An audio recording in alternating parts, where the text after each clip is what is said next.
What's up, everybody, and welcome to the Personal Finance Podcast. I'm your host, Andrew, founder of MasterMoney.co, and today on the Personal Finance Podcast, we're going to talk to Katie Gatti about how to pay no taxes in early retirement. If you guys have any questions, make sure to hit us up on Instagram, TikTok, at MasterMoney.co, and follow us on Spotify, Apple Podcasts, or whatever podcast player you love listening to this podcast on. And if you want to help out the show, leave a 5-star rating and review on Apple Podcasts or Spotify or whatever podcast player you love listening to this podcast on as well. Today, we are talking to Katie about how to pay no taxes in early retirement. And I am really, really excited for this episode. If you don't know who Katie is, she is also the host of the Money with Katie show, and she does an amazing job at doing deep dives when it comes to personal finance. But in addition, she's also really relatable on how she started to build wealth and how she started to build generational wealth. And we're going to get into some of that today. In addition, we're going to go through the process of how to set up your accounts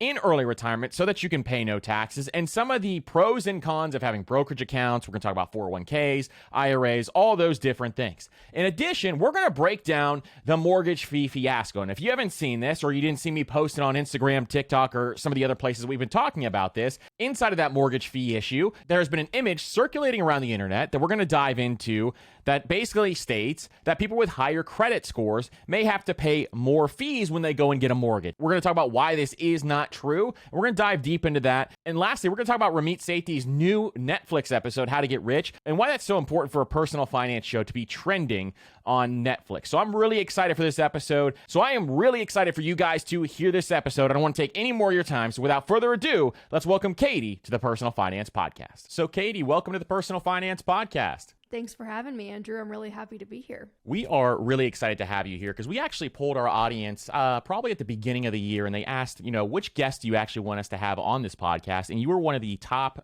requested guests to come on. So I'm sure our audience is going to be really excited too. So this is going to be really, really fun. So, oh my gosh, that's so sweet. Exactly. And I'm so excited to kind of talk through some of this stuff because I think you're a really deep thinker when it comes to personal finance. And that is something that I truly, truly have come to appreciate. And I think it's very, very cool, some of the stuff that you're putting out too. So we're going to talk about some of that today. But first, before we dive in, can you tell us a little bit about what you do and the backstory with Money with Katie? Yeah, absolutely. Well, I have a feeling it's probably similar to your own backstory. But I think for me, Money with Katie started because I was trying to solve my own problem, which was I now have this corporate job. I have this income that, as someone that had formerly only ever made $12 an hour, felt like, oh my God, I'm a Kardashian. I was making $52,000 and it's like, wow, I'm going to be able to save money so effortlessly. This is going to be fantastic. And womp womp, a few months pass and I'm like, yeah, the whole not having a proactive strategy thing, not working out for me. So I didn't really know where to start, but fortunately there is such a wealth of information about personal finance online. And I kind of just started asking around, getting some recommendations from friends. I started listening to Choose FI. So my introduction to personal finance was very hardcore. Not that Brad and Jonathan are hardcore, but just that FIRE, Financial Independence Retire Early, is a very extreme version of personal finance. So I always like to joke that it's like I wanted to take up rock climbing, and then I was like, and then I hired Alex Honnold to teach me. It's like you just go straight into the deep end. So then I kind of have over the years adapted that philosophy to more fit my own personality and beliefs and what works for me. But I, after the course of learning about it for a few years, just really recognized the power of financial information, and it became super clear to me that if you can master this stuff early in life, you will truly change the trajectory of your entire life and the quality of life that you're able to live night and day. And it was just amazing because a lot of the changes were not that extreme. You didn't have to make 6 figures. You didn't have to only eat rice and beans. I mean, they were small tweaks in a lot of cases and just little optimizations here and there that had disproportionate parabolic effects. And I really wanted to share that with people, and particularly other young women, because it felt to me that there were a lot of other young people and young women that I was friends with that were kind of in the same boat. They were making enough money to make progress, but they didn't really know what step to take next. And that's really how Money with Katie came to be. And that's an amazing story, because I think going along those lines, mine's very similar in the same way, where I kind of started, I'm a little older than you, so I started with Mr. Money Mustache and kind of grew nice. into Yep, Choose the FI OG. also, which they're absolutely amazing, which is kind of like the same path where you just go all in at the very beginning there, and then develop mine kind of over that same time frame. But I think what you are doing is you really dive deep into some of this stuff, and you really go deep, which is really, really amazing for a lot of people. They want to go deeper into some of this. And I think that's what you really are doing well right now, which is absolutely amazing. And one big thing that you talk about is you have an episode called How to Pay No Taxes in Early Retirement. I think this is a fantastic episode. I think everybody who is listening to this podcast needs to go listen to that after they hear this. And you kind of go through how you can actually reduce the amount of money that you're paying in taxes in retirement. And as we go through this, the first thing we kind of have to structure is figure out what accounts we need to utilize in order to do this. And you talk about having, the taxable brokerage account, which for people listening who don't know what that is, a taxable brokerage account is just when you open up your account anywhere, Fidelity, Vanguard, or wherever else it is, that's just the standard brokerage account that you can open. Then we have our Roth accounts, which obviously grow tax-free. And then we have our pre-tax accounts, IRAs, 401ks, is how we can kind of set this up and think through this a little bit.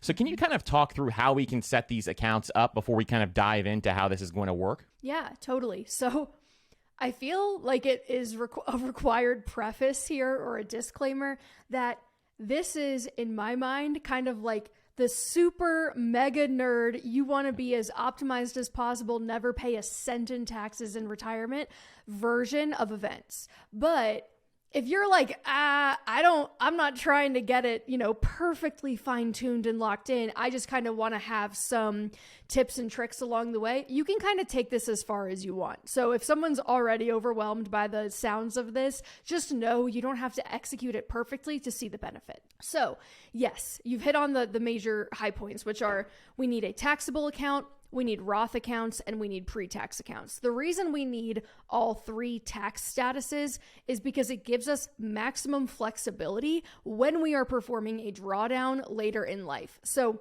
the funny thing about the way the U.S. tax system works, that I'm not sure how familiar your listeners are. They're probably pretty dang familiar with the U.S. tax system by this point, but the U.S. tax code taxes different types of income differently. And there are different thresholds over which you're going to start to see the taxes go up. And so when you have taxable money, Roth money, or tax-free money, and tax-deferred or pre-tax money, you can kind of combine them in a strategic way such that you are avoiding crossing over any of the thresholds that would then trigger taxes to begin or to rise.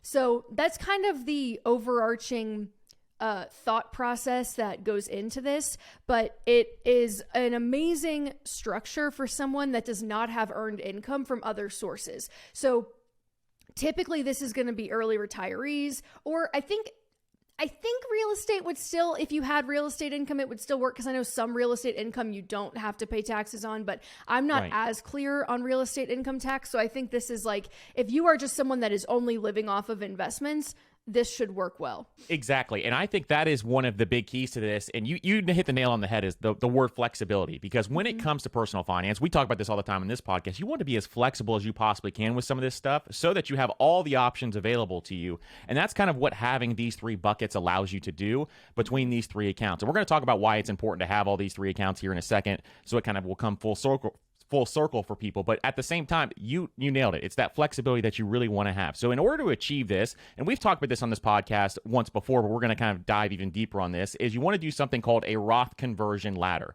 So can you explain how the Roth conversion ladder works, and then maybe some of the tips that we can kind of use to utilize this? Yeah, definitely. So a Roth conversion ladder is a fancy technique, and we'll break down each component of this. So there's two pieces. There's the Roth conversion, and then there's the ladder component. We're going to set the ladder on the back burner. We're just going to focus on the Roth conversion.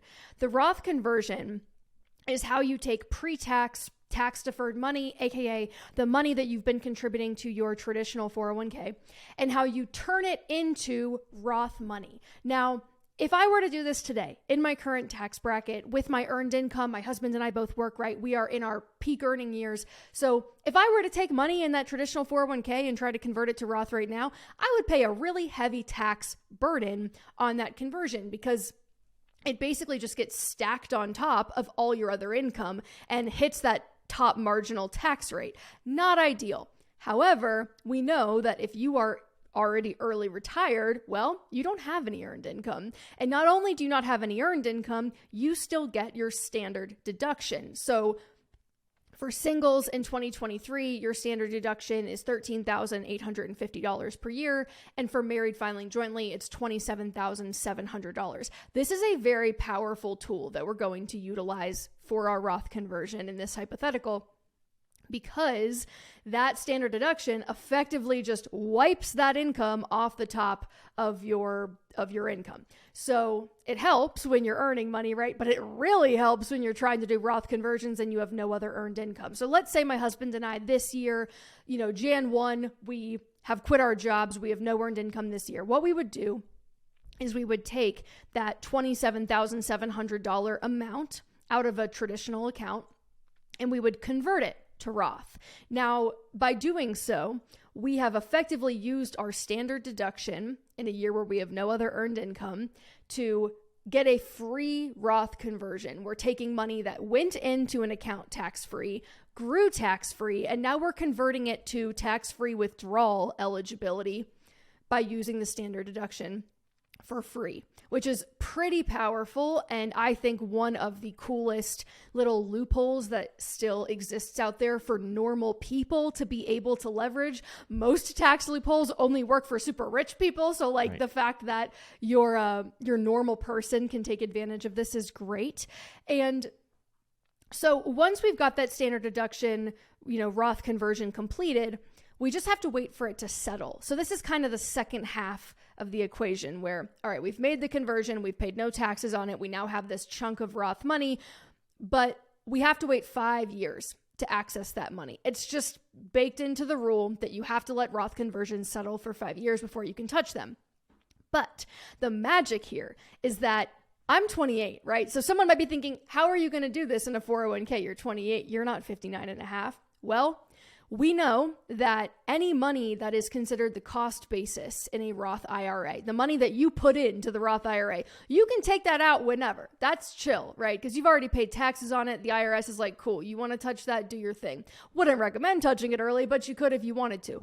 In the process of completing a Roth conversion, we have now turned that standard deduction sized chunk of our 401k into the cost basis in a Roth IRA. So after those 5 years, when it settles, now that money is yours to have. You can withdraw it, you can use it, you can let it sit there and grow, it doesn't matter. But now you've kind of subverted the age limit situation or the age minimum situation by completing the Roth conversion. So the Roth conversion does a lot of things for us as early retirees. Now, I know that's a lot. To kind of close the loop here, the ladder aspect just refers to the fact that you're going to do this every year. So every single year, you're going to convert your standard deduction sized chunk. And over time, that 401k or IRA, the traditional account, is going to get smaller and smaller and smaller. Your Roth, stockpile is going to get higher and higher and higher. And theoretically, you are paying little to no taxes on any of those conversions. Starting in year 6, you can use your first conversion from year 1, so on and so forth. And this is just such a beautiful strategy for people who are interested in financial independence and early retirement, because you can utilize that standard deduction as your guideline and then convert that money over and do this Roth conversion ladder. Now, the key here is a lot of people are asking this question. And when we did this episode the first time, this was the biggest question that we got back was, if you're going to wait that 5-year period, because you have to wait 5 years, obviously, when you put that money into the Roth IRA, it's just the IRS rules. It's what you have to do. You have to let that money cool off is an easy way to say it. Then when you have that period there, within those first 5 years of retirement, how do you actually live on some of your investments? Do you look at other accounts, or how do you actually work through that is one of the biggest things? And how does the taxable brokerage account kind of factor into this? Totally. So I think this is where we get into the world of you can be as optimized as possible and really stay super closely to this no taxes thing, which is one thing that we'll talk about.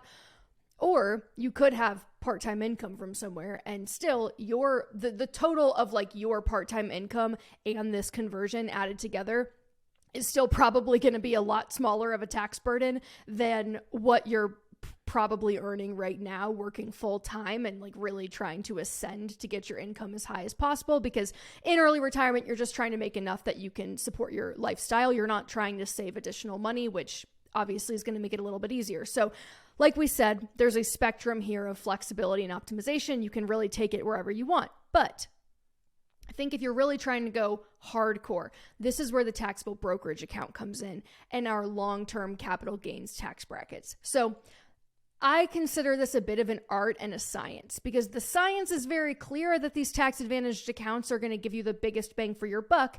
But where the art comes in is that, like you said, Andrew, we really value flexibility. We need flexibility, particularly in years 1 through 5 when we can't touch the tax advantage stuff yet. So this is where your taxable brokerage account comes into play, and why it is still important to fund one when you are in that accumulation phase, why you want a healthy taxable brokerage account. So when you are leveraging your standard deduction in years, well, it's kind of for all of the entire time you're converting that 401k, but especially in years 1 through 5, you're going to be using that $13,850 if you're single, or $27,700 if you're married for the conversion. But you get to stack the long-term capital gains tax brackets on top of that. So we know that if you are drawing down capital gains, you're going to pay 0% on the first, I think, $42K if you're single. Yep. And I want to say it's like up to $89 or $90K now if you're married. I don't know the exact numbers, but it's a lot. Like most people can probably, as long as it's just you and a spouse and you're not supporting a brood of children, most people can probably live on $90,000 of capital gains per year, right? And so we can back into the type of math that we would need to tell us how large a taxable brokerage account would have to be to spin off those types of gains every year. But the important thing is that it doesn't have to be able to support that kind of spending forever. It just has to get you to bridge the gap basically until the Roth conversions and your original Roth IRA from when you were working and contributing can kind of take over. And the longer it can support you, the better, because that gives those Roth dollars more and more time to compound tax-free.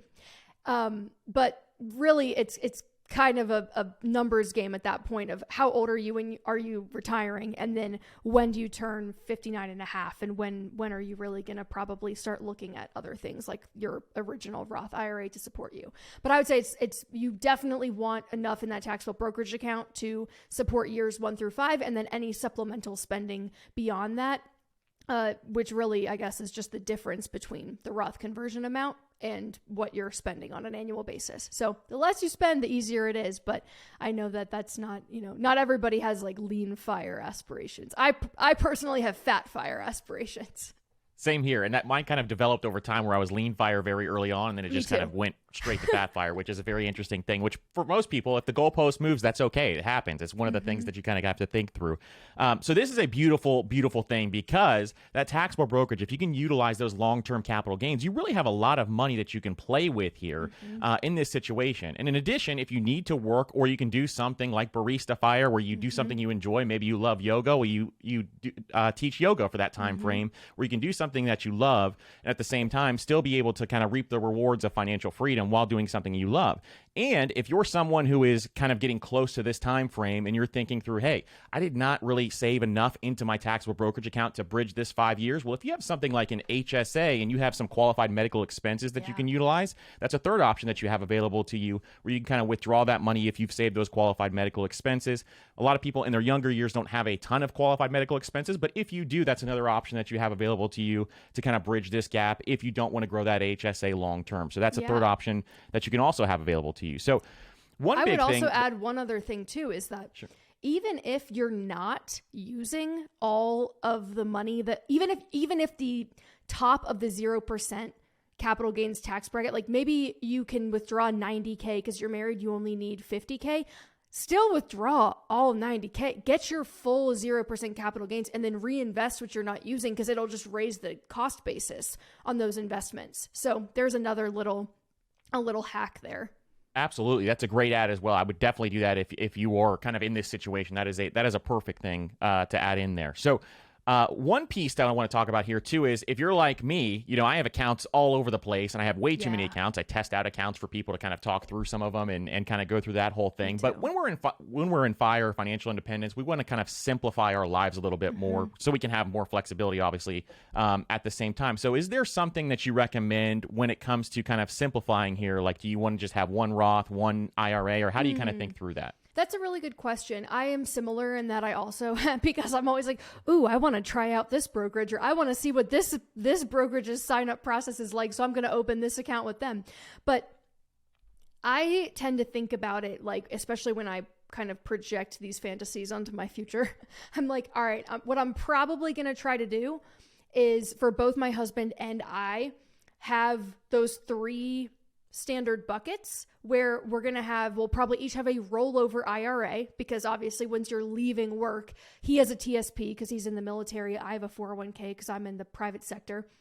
But you'll roll over those accounts into IRAs that you were managing. So having one kind of pre-tax bucket, and hopefully you will be able to consolidate if you've got several IRAs laying around or several pre-tax buckets from previous jobs that are kind of sitting there, solo 401k, SEP IRAs. It's helpful to kind of get it all in one place just for simplicity's sake, like you said.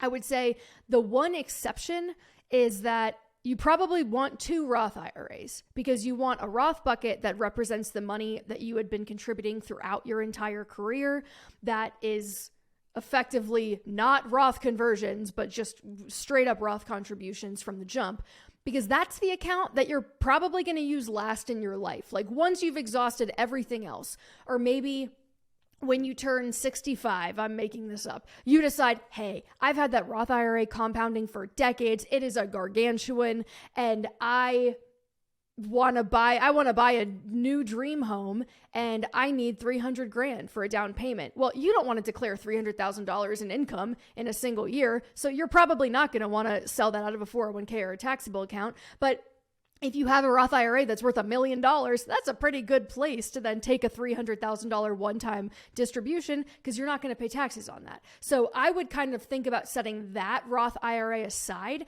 and then opening a new Roth IRA for those conversions once you start doing them, because then it's just going to be a little bit easier to track them, because they'll be separate in one account and you'll not have that kind of like mingled money situation happening. But yes, ideally, I think to simplify them where you can group accounts together or combine them by their tax status, the easier time you're going to have managing your overall asset allocation too. And obviously that's going to be, per person. So you can't have a joint IRA you can't have a joint IRA. So both people in the couple, assuming they both worked or were contributing, are probably going to have their own I would say that's 4 accounts total, right? If you were to do as much consolidating as possible, 4 each and then 8 between you. Absolutely. I completely agree in that situation too, to have those 2 Roths, just to compartmentalize what you're doing. One's kind of for that wealth building portion there, and then one is just to draw down, just to make it way easier. Otherwise you're going to have to figure out and do a bunch of math and spreadsheets and stuff like that. And for most people, they don't want to do that at all. So to kind of bring all this together, if anybody is listening to this and they're like, well, I would love to have an example available to this, Katie's episode on this has an example. She does a great example there. So if you want to go listen to that, we'll link it up down in the show notes below so that you can check that out as well. And you can kind of go through that example, because I think that's a great way to kind of illustrate and bring all of this together so that people can kind of see how this works.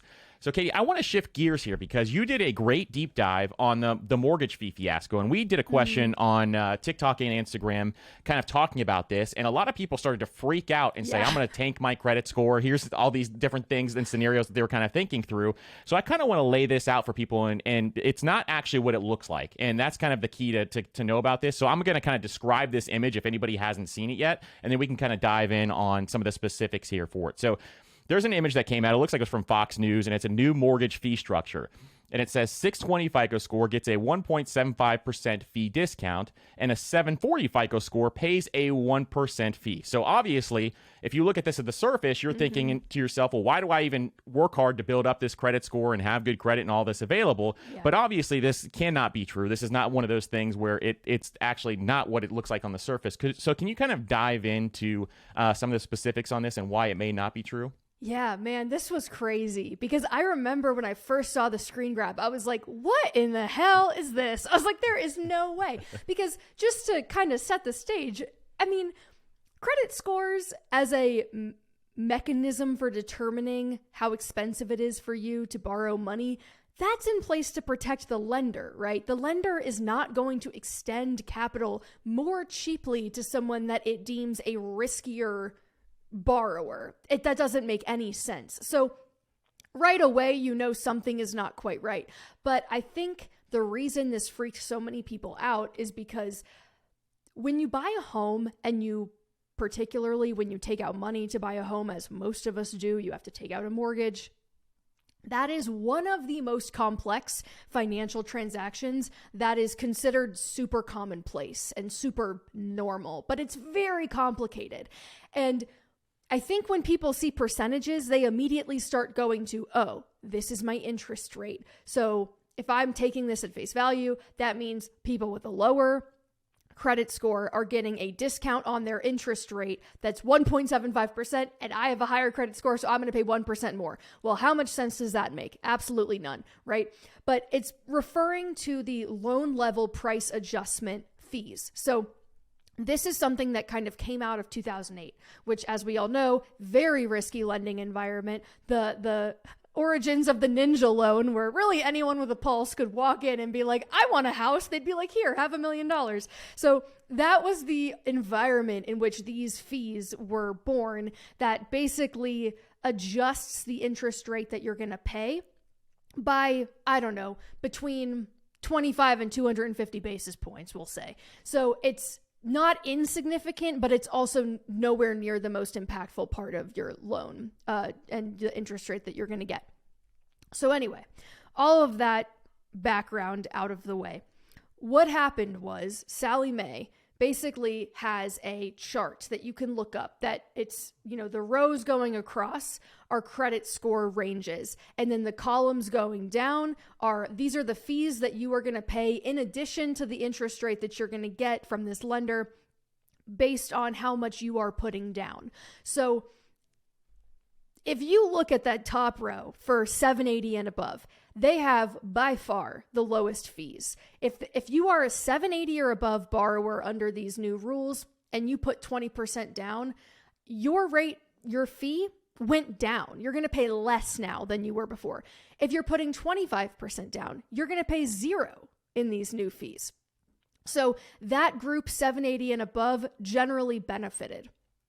If you look at the very bottom row, which I want to say is like 639 and below, they are paying by far the highest fees. In some cases, fees that are 10 times as high as their high credit friends. And then everyone in the middle, it kind of is this graduated system where the lower your score, the more you're going to pay. The higher your score, the less you're going to pay. What got everyone riled up, and the reason why it became this thing of like, oh, higher scores now have higher fees, is because for like one subset, I think it's probably like high 600s to low 700s, their fee little add-on incrementally went up by like 25 basis points. And then the fees for some of the lower credit borrowers incrementally went down. But the absolute fees are still much, much higher for the lower credit borrowers. So the kind of conclusions and the jokes that people were drawing about, well, shit, I'm not going to pay off any of my cards. I'm going to tank my credit score because I'm going to pay a lower fee. Not the case. You are still very much incentivized to have at least a 780 and to put more down than less. However, I see why people are frustrated, because if you are we'll say maybe you're 25 and you've been saving for a long time, you're going to put 10% down on your first house and you have a 700 credit score, your fee incrementally went up. So that doesn't feel good. And I completely understand why people are upset about that. But at the end of the day, these are fees around the margins. They're not going to, in my mind, meaningfully impact affordability for anyone, even the people that this is intended to help. And I think in a perfect world, the question that I'm asking when I'm looking at this is like, hey, let's make sure that we're not losing the forest for the trees here, because we know the lending environment that these fees were introduced in, and we're not in it anymore. If we're really trying to meaningfully impact affordability, is it time to revisit these fees in the first place? Like, should there still be loan level price adjustment fees for first-time homeowners that have scores above 700? Like, maybe not, but it's been an interesting dynamic to watch play out. That's for sure. Exactly. And that's kind of what it bakes down to is it's just a marginal difference. And for most people, they don't even fall into that category. And that marginal difference just really is not a big deal for a lot of people. And the fees overall are kind of what the big deal actually is. And I think they probably need to reevaluate how that's going to happen. How long that'll take, we don't know. But that's one of those things. If they really want that affordability to be available, then you got to make the adjustment on some of those fees. So not everybody shares passion about personal finance like you and I do. I deep dive into Warren Buffett's, letters every single year for funsies. So like, it's one of those things that, you and I probably, we love doing this kind of stuff. Yeah. But for everybody else who doesn't love this stuff, if you go read through those mortgage documents, I mean, it's not really that fun of a read for most people. So, and you took the time to kind of, it really is. But you took the time to dive in there. I read through them all as well. And it's one of those things that if people aren't interested in the topic, how can they kind of navigate between some of this stuff so that they can avoid some of these mistakes like tanking their credit score because they saw one graphic image online? Totally. That's a great question. I think my husband says this all the time, and I think he's absolutely right, that the news in general, it doesn't just tell you how to think about certain things, but it tells you what to think about. It tells you what's important. And I think it's important to be skeptical of that and to remember the incentive structure at play with popular media on both sides of the aisle, right? Eyeballs, clicks, outrage.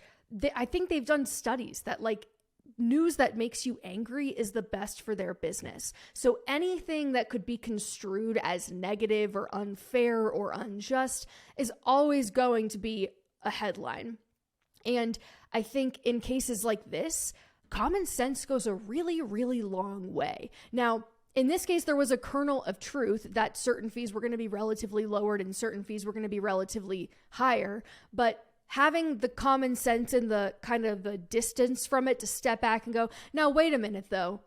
Does it really make sense that my high credit score is going to get me a worse interest rate than someone that has a low credit? Well, no, probably not. So whether or not that means you are going to sit down and like read through the documentation and see how it's actually going to affect you, or that means you're going to say, you know what, I'm going to cross this bridge when and if I get to it. If you already have a 30-year fixed rate mortgage, this doesn't impact you at all. And like, exactly. You shouldn't lose sleep over it. If you're taking out a loan next week, yeah, you might want to look up the chart and be like, all right, how is this going to impact my particular situation? Is this going to impact affordability for me at all? But I do think it's always helpful to come at things with a bit of a cynical lens. I feel like there's been a lot of instances like this recently from both sides where I remember there was another thing where it was like, millennials are all living at home because they're buying luxury handbags. And I was like, bro, that does not pass the sniff test. There has got to be more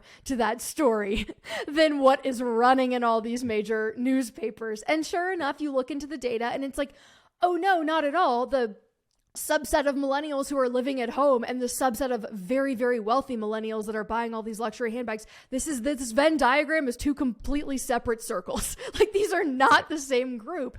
But again, anything that's going to spark outrage, feel unfair, kind of sow dissemination, like those are the things that drive clicks. And so I think just generally, I don't want to say general distrust because that's kind of overly cynical and harsh, but I think just like a healthy level of skepticism and, well, hey, let me like look into that a little bit deeper if I think it's going to impact me. That goes a really long way.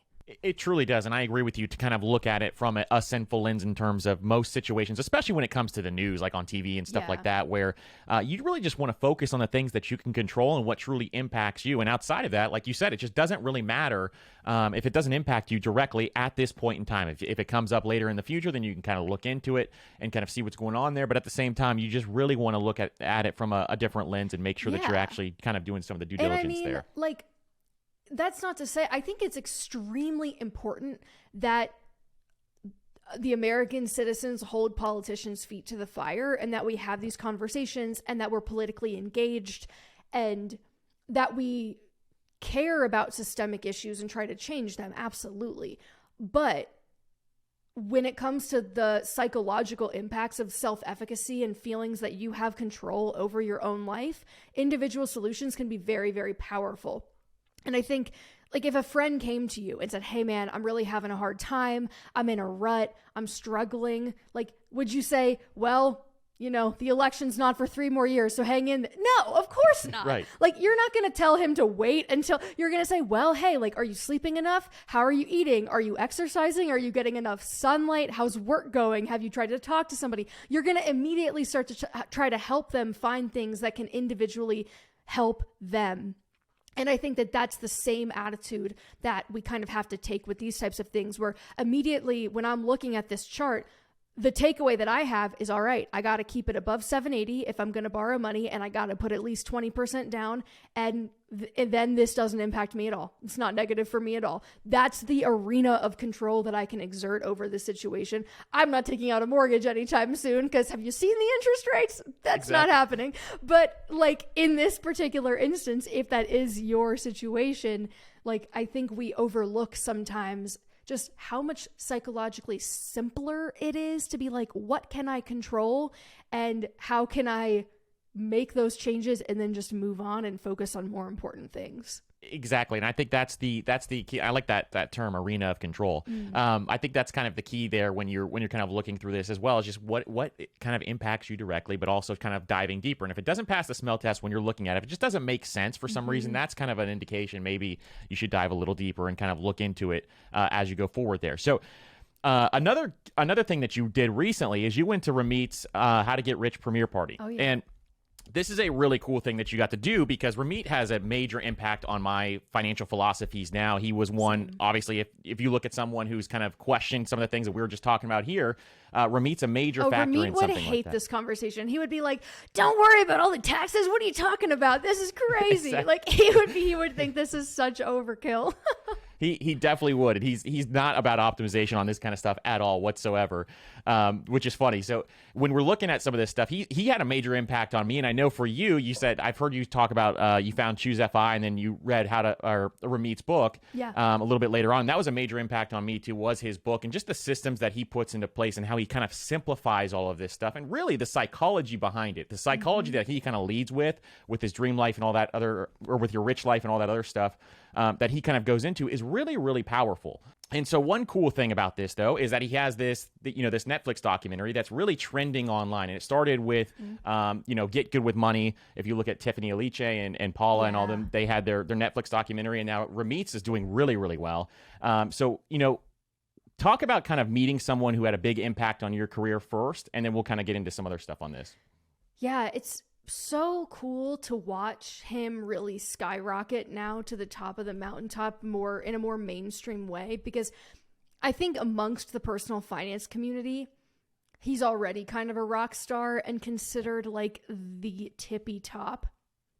And you see his philosophy in so many of the new guard. Yourself, me, I think about all the people that are kind of leading the charge in this generation, the younger millennials, I'll say, or those a little bit younger than Ramit, who you really can just feel how much they've been impacted by him, because we all say very similar things, that he was kind of the first to introduce this, like, focus on the $30,000 questions, not the $3 questions. That one comes to mind. And same with this idea of the amount of money you have in the bank is highly uncorrelated to your feelings about money. There are so many things that he has introduced that they've had a lot of staying power. So it was pretty surreal to meet him in person, but more than that, it's just been really cool to watch now that he's 20 years into his career, how far he's really taken it and just the consistency that it takes. But like, look at him now. It's the number 6 show on Netflix. It's positively impacting, I'm sure, millions of people that have probably never thought about personal finance that critically before, that are now thinking about their money in a new way. And I think it says a lot about the cultural moment that we're in too, that money is something that can have a hit TV show on Netflix. And it's really exciting. I think it's cool that this is happening for him. And I'm just so happy to see someone that I think is very deserving and it really just has their messaging and their philosophy so incredibly locked in to watch that come to fruition at scale is amazing. Exactly. It's one of the things where people listening, if you've never heard of Ramit or if you've never read his book or anything like that, he was the original person who kind of thought through, hey, why don't we start spending our money on our values instead of spending it, just kind of cutting back and cutting out coffees and lattes and all that other kind of stuff, where he would kind of challenge those conventional wisdom types of things that were in play back then. And he's been doing it now for over 20 years, which is amazing. It feels like it's been flying by, but he's just got all those original philosophies. You can see it kind of oozing through, like you said, the millennial generation, a lot of people that are up and coming now, because of his original philosophies that he had there. So obviously the show is now trending on Netflix. It is, in the top 10. It's been there for a while now. So why is it so important, in your opinion, for a personal finance show to be trending on Netflix? Yeah, well, because I think that's how most people who don't have an innate curiosity about these things, that's how they find information. Like, I remember I've seen things on Netflix that otherwise, if it had not caught my eye and hadn't been packaged in such an entertaining way, I would have never learned about it. Things like health and fitness and diet. I've seen some really fascinating documentaries on Netflix about those things. Those are not things that I would typically just think to go research on my own because I don't care that much. But when they were positioned that way, it's like, oh, wow. It's almost like a Trojan horse for the information. Or history. I'm not going to sit there and go Google the aftermath of 9/11 and what the US government did, but now I know a ton about it because I've seen amazing documentaries on Netflix about it. So I think it's super important because for all my blind spots, personal finance might not be one of them. That might be the area where I'm curious enough to go look it up myself, but it's an incredibly important thing that is a blind spot for a lot of people. And so if it is the Trojan horse that kind of introduces it to you and gets you interested and gets you thinking about these things so that you feel comfortable enough to go deeper, I think it's going to have a really lasting impact. Absolutely. And I think it is so important. One of the cool things about this is that you get to see real people's finances. And you and I get to see this probably all day long. We get DMs all the time from people, asking specific questions and they talk about their finances in those DMs. But at the same time, it is so fascinating to see it kind of play out in their faces and how it kind of works through that when you kind of watch the documentary. So that is one thing that I think a lot of people came back to me and said, I cannot believe how little some of these people know about personal finance. And at the same time, there are so many people in that same boat. They're trying to learn how this stuff works. And that's why you and I do what we do to try to teach as many people as possible. And so we can bring as much value to their lives as possible, to reduce their stress and anxiety around money, all those different things. So why is it so important for other people to see this as well? I think regardless of how much you know or don't know, like a lot of the topics that were covered were very remedial. Or rudimentary rather. But I think what was really powerful as someone that does think about this stuff all the time is watching how Ramit is able to get people to come to their own conclusions. He's not ramming these things down anyone's throat. He's not giving them the answer. He's just really good at asking questions in a way that gets people to arrive at the conclusions he wants them to, but so that they feel, and they are, making the decisions and feeling and believing those things themselves. And I think that even if you yourself are amazing with money and you already know everything you need to know, chances are there are people in your life who are not. And maybe you've tried to help them in the past, and as anyone has ever known who's ever tried to help someone with money, a lot of the time it's like, nope, don't want to hear it, don't care, don't want to know. Like, this is not, I'm going to maintain willful ignorance because it is too scary to think about. I think there's a lot to be gained from just watching his communication style, very non-judgmental, watching the way he is patient and the way that he's able to form these questions so they don't feel accusatory, but just to bring people along very gently. And I think that there's a lot to be gained from that too. So whether you know nothing about money and you're going to get something out of it. If you know a lot about money, but you're trying to help people in your life, you're going to get something out of it. That is so true. And I remember even in college when I would talk to my friends about money all the time and they had no interest in it whatsoever. I'd be talking to them at a party about index funds or something along those lines, and they would absolutely hate it. And now they're super fun at parties. Yeah, I'm super fun. It's the best. And now my favorite party trick is to get my 4-year-old to tell people what an asset and a liability is every Oh single my day. God. It's funny.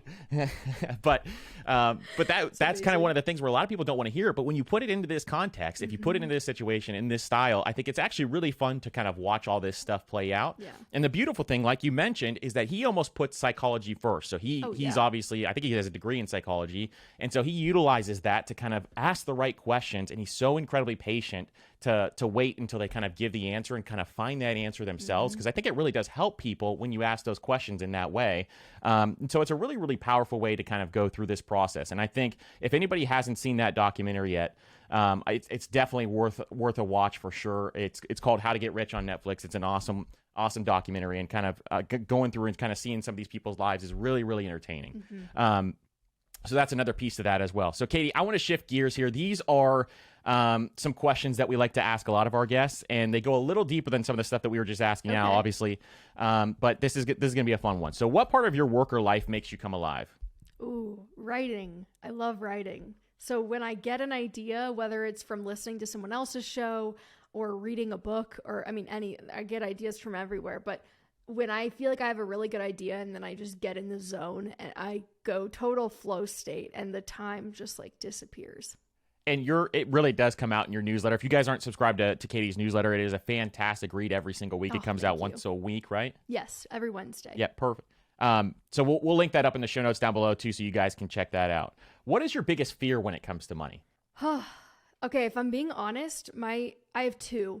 One is behavioral and one is economic. So behaviorally, as I've made more money, I have spent more. Like lifestyle creep has been a very real thing in my life. And in some ways, I think that that's okay. Like I think you should reward yourself for working really hard. And when your hard work comes to fruition, absolutely. I mean, life is short. You don't want to hoard it all. You don't get to take the biggest pile of money with you when you die, right? So I think that it is okay within reason, but sometimes I do worry that, okay, I got to be really, really careful that I don't allow my lifestyle to expand to fit my new income such that my ability to reach financial freedom is delayed, or that, okay, now I need so much more money to support this in retirement because I allowed things to scale up, because that hedonic treadmill, you're never going to win. So I think that worries me a little bit because I can see my own human nature and my wheels turning of like, oh, well, I'm going to get a new car. Well, I could afford this nice car now, so should I get it? And it's like, oh God, you got to beat down that impulse, right? So that's one thing that scares me about myself. And then the external thing that scares me, I think, is just that all of the projections that we have about the stock market are based on really the last 100 years. And the last 100 years have been a time of U.S. hegemonic dominance. Things have gone really well for the United States on a global scale in the last 100 years. And so I think when we make these projections moving forward, it worries me that if the next 100 years look different, that we could get underwhelming returns, and that a lot of these things that we bank on as being kind of a sure thing might not come to pass. And that really scares me because I have no control over that. So like we talked about individual solutions and, exerting control in your arena of influence, what I've done to kind of make myself feel better about that is diversify far beyond just the S&P 500. So I do invest in other companies in the US, like small cap value and mid cap. I invest in emerging markets. I invest in developed markets. I try to find okay, how can I make sure that really no matter what happens, as long as some economy somewhere does well, I own some of it. And that has helped me a lot with being able to sleep at night, and that, I'm not overexposed or putting all my eggs in the US basket.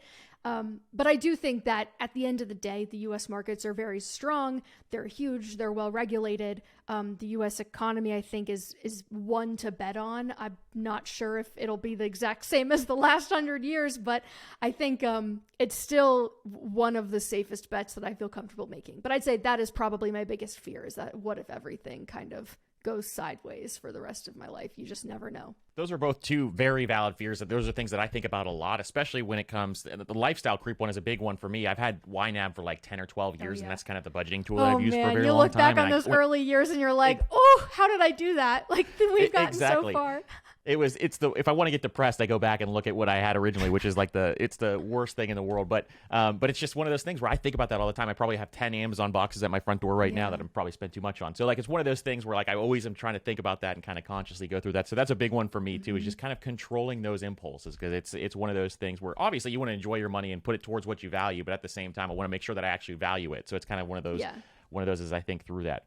The next one is, how do you plan on leveling up your finances this year? Man, so for me, the cheat code has been earning more. And I know that sounds so dumb, but I think there's a diminishing return on like tweaking the system.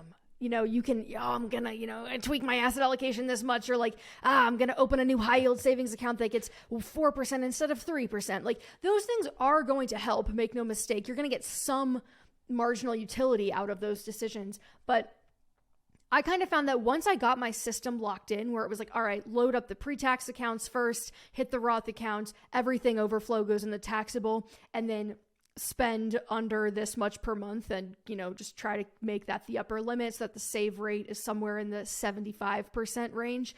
Like, once you get to that point, I found that it was like, all right, the one high leverage thing I can do now, the biggest ROI that I can now make with my energy, is finding ways to increase my income and expanding my luck surface area, if you will, of how can I expose myself to more opportunities and make sure that I'm working on the highest leverage things that are going to have the highest payoffs, both psychologically, emotionally, the things I'm really interested in, but also financially. The beautiful thing is that often those two things are the same. Like, if you are really engaged, it's probably going to end up having a lucrative outcome for you.